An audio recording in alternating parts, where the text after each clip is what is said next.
आता बातमी आहे मराठा आरक्षणासंदर्भात 29 ऑगस्टपासून मराठा आरक्षणाच्या मागणीसाठी मनोज जरांगे पाटील पुन्हा एकदा आंदोलनाला बसणार आहेत आणि यावरनच आता पुन्हा एकदा ओबीसी विरुद्ध जरांगे असा सामना पाहायला मिळणार आहे। ज्या 58 लाख नोंदींची गोष्ट जरांगे पाटील करतायत त्यावरती आधीच प्रमाणपत्र देण्यात आली आहेत आणि त्यात काहीही नवीन नसल्याचा खळबळजनक दावा ओबीसी नेते बबनराव तायवाडे यांनी केलाय। मात्र त्याच वेळी ओबीसींपेक्षा काहीशा जास्त सुविधा मराठ्यांना देण्यात आल्यात असा आरोप देखील त्यांनी केलाय। ओबीसींच्या आरक्षणावरती गदा आणणार असेल तर आम्ही रस्त्यावरती उतरणार हे देखील त्यांनी पुन्हा जाहीर केलंय। एनडीटीव्ही मराठी सोबत बोलताना नेमकं त्यांनी काय म्हटलंय पाहूयात।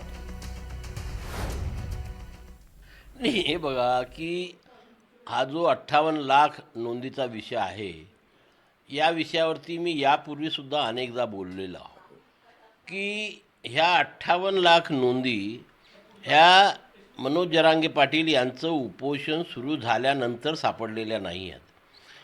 ह्या नोंदी 47 मिनिट वाटल्या 47 पासूनच्या लोकांच्या शोधलेल्या नोंदी आहे आणि त्याच्यामध्ये मी आमच्या विदर्भाचंच उदाहरण देतो ना। 38 लाख नोंदी आमच्या विदर्भातल्या आहे, 10 लाख नोंदी उत्तर महाराष्ट्रामधल्या आहे आणि ह्या सर्व 48 लाख लोकांकडे ऑलरेडी प्रमाणपत्र आहे, पिढ्यापासून आहे, आजचे नाही आहे। त्या नोंदी आहेत ना, नोंदी होत्या म्हणून आम्हाला प्रमाणपत्र मिळाले, नोंदी नव्हत्या म्हणून नाही मिळालेल्या आहे।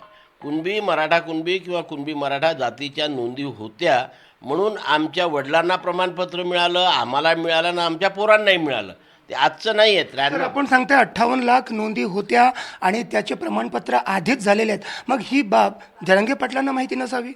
ते मला नाही माहीत आहे की नाही आहे, पण मी दाव्याने सांगतो, जबाबदारीपूर्वक वक्तव्य करतो की या 58 लाख नोंदीपैकी ज्यांनी प्रमाणपत्र मागितले त्या सर्वांना प्रमाणपत्र मिळालेले आहे हे मी जबाबदारीपूर्वक सांगतो। आणि या 58 लाख नोंदीमध्ये डबल टिबल रिपिटेशन आहे।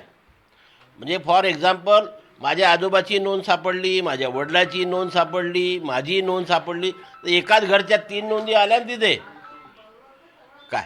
त्याच्यामुळे 100% आमच्या विदर्भामध्ये 100% लोकांकडे प्रमाणपत्र आहे आणि 58 लाख नोंदी काही मराठवाड्यातल्या नाही ना, ह्या पूर्ण महाराष्ट्रामधल्या आहे आणि महाराष्ट्रामधल्या नोंदी असल्यामुळे मी जबाबदारीपूर्वक वक्तव्य करतो की या सर्व लोकांना प्रमाणपत्र मिळालेले आहे।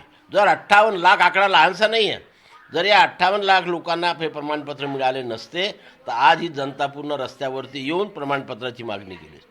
आपण म्हणताय की ही प्रमाणपत्र आधीच देण्यात आलेली आहेत, पण जरांगे पाटलांना आपण जे म्हणताय ते कदाचित माहिती आहे की नाही आहे कळायला मार्ग नाही, पण जरांगे पाटलांचं असं म्हणणं आहे की सातारा संस्थान, कोल्हापूर, औंध आणि पुणे यातले गॅझेटियर अजून लागू करण्यात आलेले नाही आहेत। नाही, गॅझेटियरचा प्रश्न वेगळा आहे, तो मी त्याच्याशी जोडणार नाही।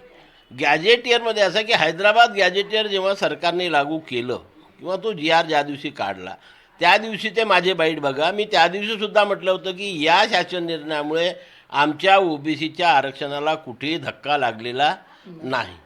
आणि उद्या सातारा गॅझेटियरने, कारण गॅझेटियरमध्ये ह्या सामूहिक नोंदी असतात, वैयक्तिक नोंदी नसतात आणि एखाद्या व्यक्तीला जातीचं प्रमाणपत्र पाहिजे असेल तर त्याला वैयक्तिक कागदपत्र सादर करावे लागतात की वडील, आजोबा, पणजोबा, खापर पणजोबा यांच्या महसुली किंवा शैक्षणिक कागदपत्रावर जोपर्यंत कुणबी मराठा जातीची नोंद नाही तोपर्यंत त्याला प्रमाणपत्र मिळू शकत नाही।